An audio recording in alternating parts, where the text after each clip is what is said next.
इंदौर में electric car charging के दौरान शॉर्ट सर्किट से भीषणनाक 7 की मौत। मध्य प्रदेश के इंदौर से एक बेहद दर्दनाक हादसा सामने आया, जहां देर रात इलेक्ट्रिक कार चार्जिंग के दौरान हुए शॉर्ट सर्किट ने पूरे परिवार को तबाह कर दिया। इस हादसे में 7 लोगों की मौत की पुष्टि प्रशासन ने की। जानकारी के मुताबिक बंगाली चौराहा के पास ब्रजेश्वरी एनेक्स में बुधवार को तड़के करीब 4 बजे घर के बाहर चार्जिंग पर लगे इलेक्ट्रिक कार में अचानक शॉर्ट सर्किट हुआ, जिससे आग लग गई। आग इतनी तेज फैली कि कुछ ही मिनटों में पूरे घर को अपनी चपेट में ले लिया। स्थिति तब और भयावह हो गई जब घर में रखा गैस सिलेंडर फट गया। धमाके के बाद एसी और फ्रिज के कंप्रेसर में भी ब्लास्ट हुआ, जिससे आग और भड़क गई। उस समय घर में पारिवारिक कार्यक्रम के चलते कई रिश्तेदार मौजूद थे, जिनसे जनहानि का आंकड़ा बढ़ गया। बताया जा रहा है कि इलेक्ट्रिक लॉक लगे होने के कारण घर के दरवाजे समय पर नहीं खुल सके, जिससे कई लोग बाहर नहीं निकल पाए। हालांकि परिवार के कुछ सदस्य किसी तरह अपनी जान बचाने में सफल रहे। घटना की सूचना मिलते ही फायर ब्रिगेड और पुलिस की टीमें मौके पर पहुंची और राहत बचाव कार्य शुरू किया। मौके पर कलेक्टर शिवम वर्मा, महापौर पुष्पमित्र भार्गव और मंत्री तुलसी सिलावट व कैलाश विजयवर्गीय सहित कई अधिकारी पहुंचे और हालात का जायजा लिया। फिलहाल शुरुआती जांच में शॉर्ट सर्किट को हादसे की मुख्य वजह माना जा रहा है। हालांकि पूरे मामले की विस्तृत जांच जारी है। ये घटना शहर में इलेक्ट्रिक सेफ्टी और आपातकालीन निकास व्यवस्था पर भी गंभीर सवाल खड़े कर रही है। देखिए, ये घटना बहुत दुखद घटना ब्रजेश्वरी एक्सटेंशन में हुई है और प्रारंभिक रूप से निकल कर आ रहा है कि जो ईवी चार्जिंग पॉइंट था वहाँ पर ये आग लगी है और उससे ही आग बढ़कर पूरे भवन में फैली, जिससे पूरा दुखद हादसा हुआ है। और इस हादसे में 7 लोग की दुखद मृत्यु हुई है।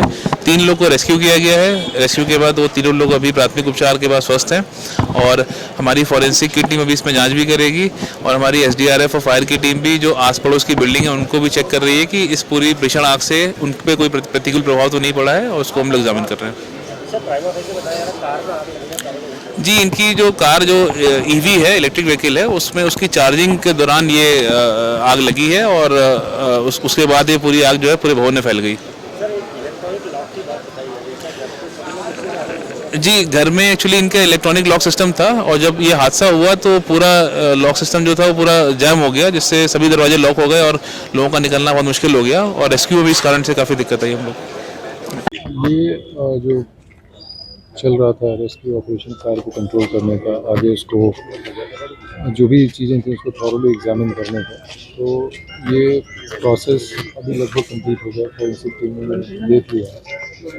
एक रिमेन्स कुछ मिले हैं, उनका परीक्षण अब डॉक्टर्स करेंगे, वो क्या उसके आधार पर उसको वहाँ पे हॉस्पिटल भेजा गया है। जैसा हमने कहा था कि 7 लोगों की आइडेंटिटी इस्टेब्लिश हो चुकी थी। अनफॉर्चुनेटली जिनको नहीं बचाया जा सका पूरे ऑपरेशन के दौरान, और परिवार में जो अन्य लोग थे जो उस समय बाहर निकल के आ गए थे वो हैं सुरक्षित हैं।